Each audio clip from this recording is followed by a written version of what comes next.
Hi, everyone. Okay, today we're going to talk about the anti-vaxxing movement, or I guess you could call this pseudoscience 2.0 talk. The reason I'm going to bring this up, and I think it's important for us to talk about it, is because it's pseudoscience that we all saw quite a bit. We saw it actually play out in its entirety right in front of us. And it shows us a little bit about how pseudoscience works and how misunderstandings can eventually lead to really dangerous stuff. And what made this anti-vaxxing movement so dangerous was not only are the children of these people at risk for having being susceptible to really diseases that are very avoidable at this point, but further on, they're actually putting other people at risk. And we're going to talk about herd immunity and how all that works in a little bit. But just so you know, let's get all right, first of all, let's talk a little bit about how vaccines work. Vaccines are safe. Let me just start out by saying that. A lot of people have a lot of misconceptions about how vaccines work and what they actually are. So let's start with what they are. Vaccines are not a living vaccine. A living pathogen injected into your body. It's not. The vaccines are either dead or sterilized. There are some live vaccines, the inhalants, for example, the ones that go up your nose. They do this to little kids sometimes, and people who have needle aversion or something else is going on. So they will instead take a live a live pathogen and sterilize them so that they cannot make babies. Now, first of all, how do pathogens work in general? You can think of them kind of like an invading army. Pathogens are like the army. They get a toehold on the beaches that are your body or your bloodstream, and they start to multiply. They start to breed. They start to have more and more of this pathogen until finally enough of it builds up that they then go out and can conquer your defending army, which is your T cells or your white blood cells. And as a result, those antibodies are not enough because they're not prepared for the fight. The way vaccines work is by injecting this dead or sterilized vaccine, which by definition cannot multiply. And when it can't multiply, it cannot create an army that can then take over. The T cells eventually get around to recognizing it as an invading pathogen, and they kill it, or they disintegrate it, really. So then they now know how to kill and what to look out for. It's sort of like recognizing a uniform of an invading army. Sorry about the analogy, but it seems to work pretty well in this. So the invading army is coming along, and these guys see a few of those uniforms and go attack before the army can get big enough and multiply and become dangerous to our bodies. That's how vaccines work. Now let's talk about some of the misconceptions. For example, a lot of people out there have gotten a vaccine and then a couple of days later you start to feel sick or you get the flu. And so the natural inclination for most people is to say, well, getting that injection is what gave me the flu because they injected flu into me, so clearly that's what got me sick. Truth is, that is not the way it works. In fact, any pathogen getting into your body takes between 1 and 2 weeks to actually show up before you start feeling symptoms or having symptoms at all. Meaning that you are sick before you even got the vaccine.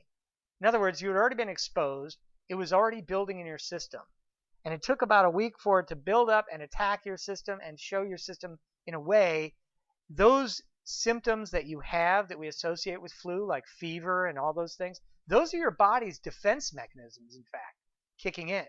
The fever is your body, turning up the temperature because most pathogens can't handle higher temperatures, or at least a lot of them can.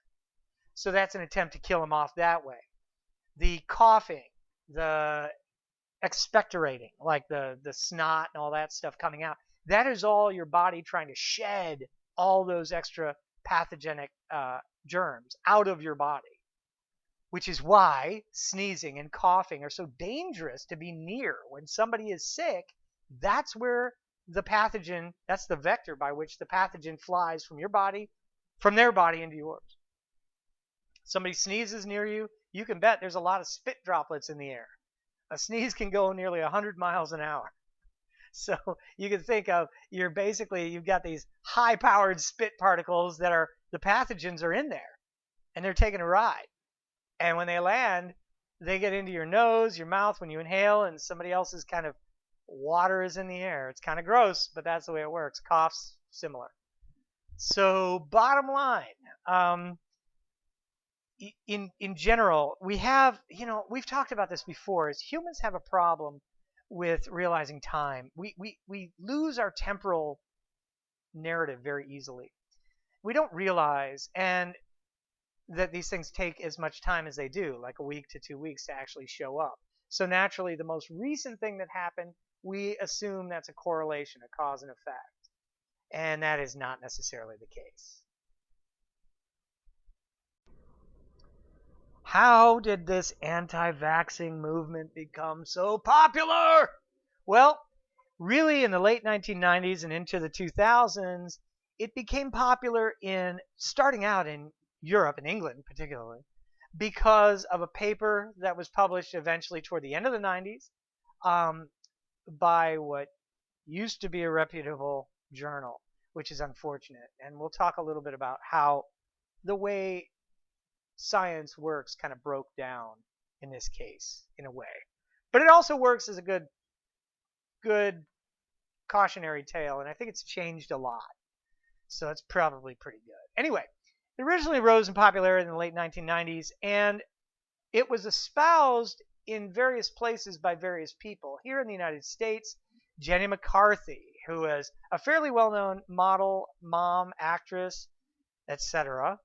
She had no medical training, though, and that's part of the problem here, is with somebody who is popular, attractive, well-known, and they're saying things. This resonates with Americans and really everybody. Celebrities have pull, so that's why they're always endorsing things on commercials, etc., etc. I know most of you guys are way too young to remember this, but back in the day, they used to actually have people who played on soap operas as actors who were playing as a physician on a TV show. They would actually have them say, I'm not a doctor, but I play one on TV. And I think, and then they would endorse like Bayer aspirin or something. It's ridiculous, right? It's crazy. But that kind of thing actually works with Americans. I don't know why. It's nuts. We're nuts. We're a weird country. So anyway, Jenny McCarthy sort of followed suit, and it followed this kind of narrative of, well, she's not a doctor, but she's a well-known celebrity, therefore listen to her. And this happens a lot. Well, let's talk about what Jenny McCarthy was doing and why it was so kind of crappy. This is Jenny McCarthy. This is the way that she sells beauty products. This is the way she shows up on red carpets.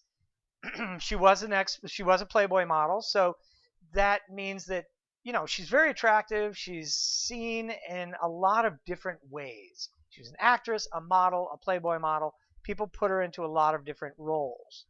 So she plays a lot of roles, and she's good at playing roles. That's the key here. And that's what makes this so creepy to me.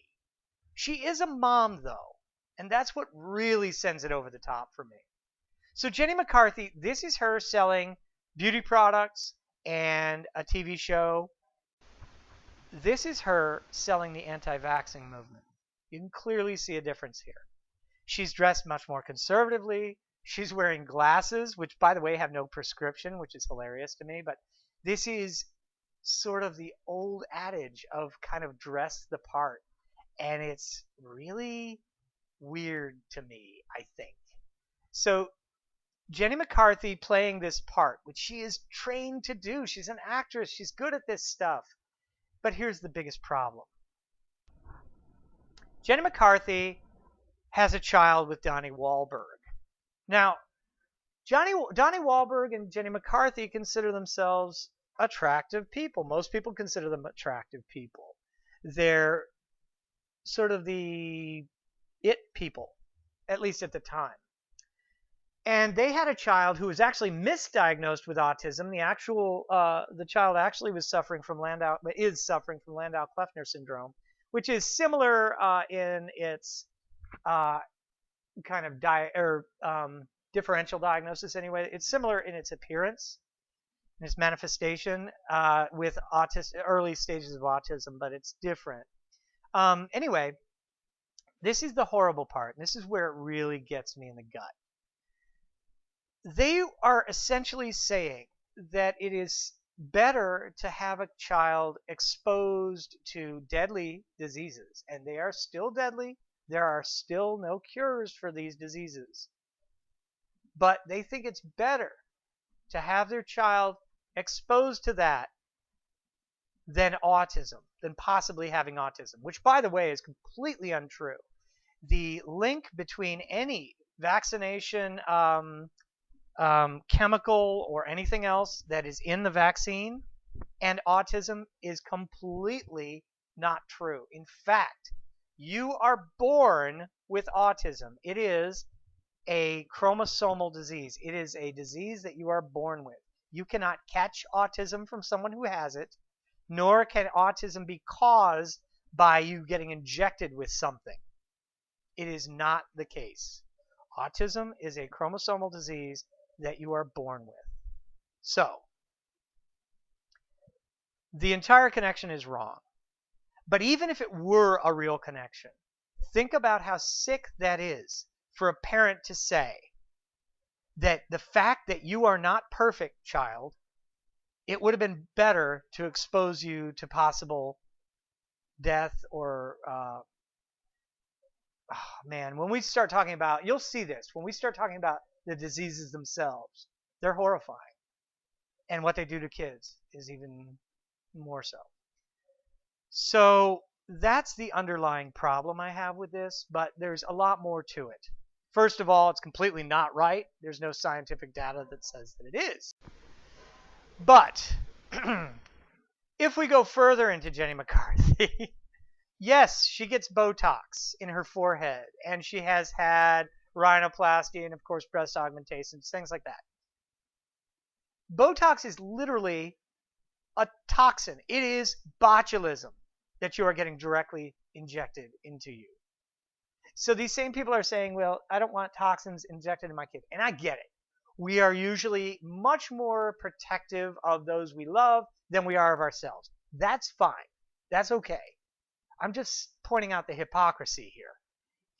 It's a little weird that she's okay with literally a toxin, in fact, paying people to inject toxins and deal with breast augmentation, especially silicone, is also toxic. The polyethylene bags are also toxic.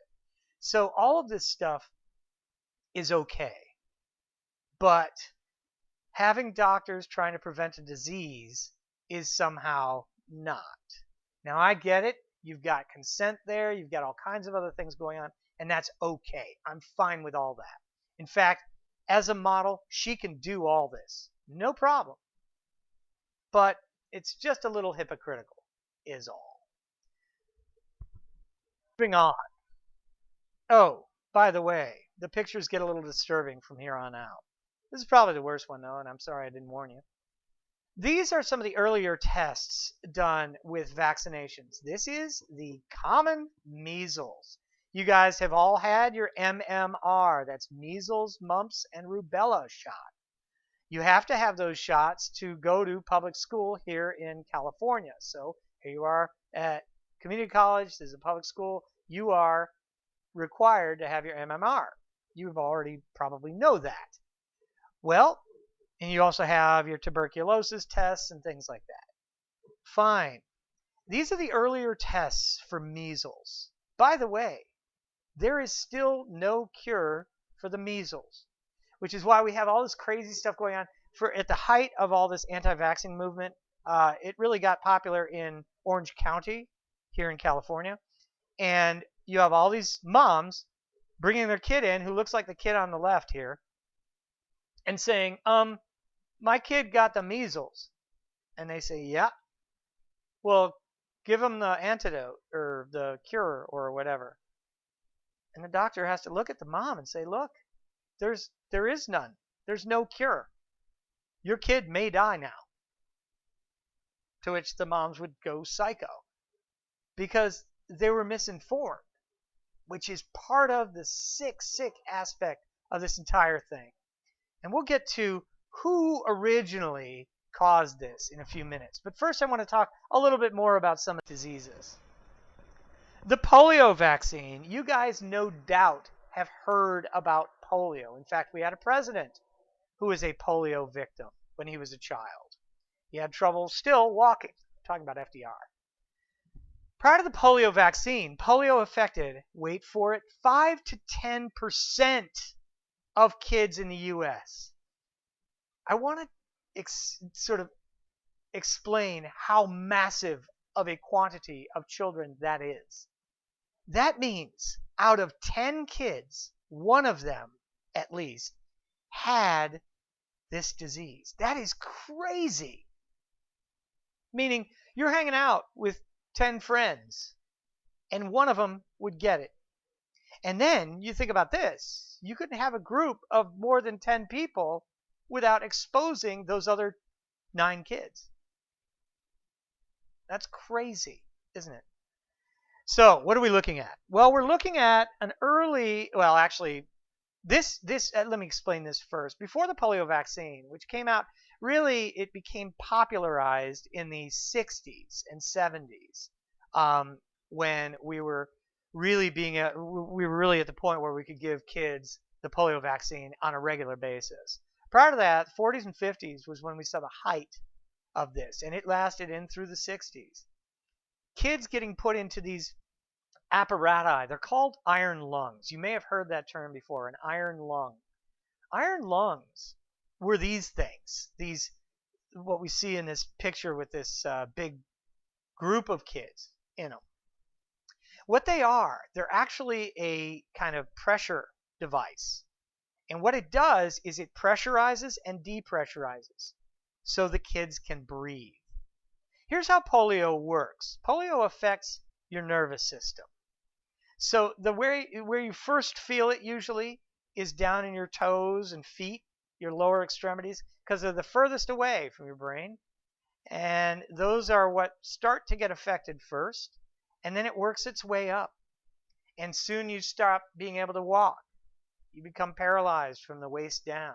And if you're really unlucky, it works its way up a little higher, and it gets into your diaphragm muscle. Your diaphragm muscle, as you probably already know, is what helps you breathe. It's what allows you to breathe. So if you can't move that, you can't breathe, and guess what? You die. So these kids were put from the neck down into this machine that would basically pressurize and depressurize to breathe for them. Here's where it gets really horrifying. If you look closely, these kids laying on their back, this is their life. That's all they have to look at. That's it. Remember, this is the 50s and 40s. There's no Nintendo or anything to do. They can read, but even then they can't hold the book. So what they would have to do is have a nurse sitting there reading to them usually. As you guys can see, there's pretty well attended by nurses.